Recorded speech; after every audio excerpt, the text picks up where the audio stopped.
They say you can't learn from stupid people, but I disagree. I think you can learn a lot from stupid people. You can learn a lot about what not to do, like in this video, but viewer discretion is advised because you might lose some brain cells from watching this video.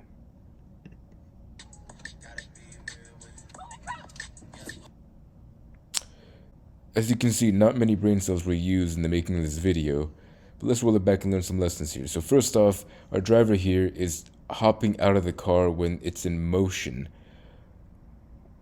Why? Probably not the best idea that she's had, but maybe it is. Sometimes I look at some people and wonder how they manage to survive this long. And she opens the door and decides to climb out of a moving vehicle, and was she bare feet? Looks like she was barefoot. Yeah, she was barefoot. There's a lot of things in this video that I don't understand, and I don't hope to. This is why you should stay away from drugs, kids. So when we're driving, try to stay in the driver's seat. Don't walk out of the car when it's moving, especially if you're the driver. Might not be the best idea. And if you're a passenger, maybe pick better friends and don't get into friends' cars if they only have 1.5 working brain cells. Probably not the best idea.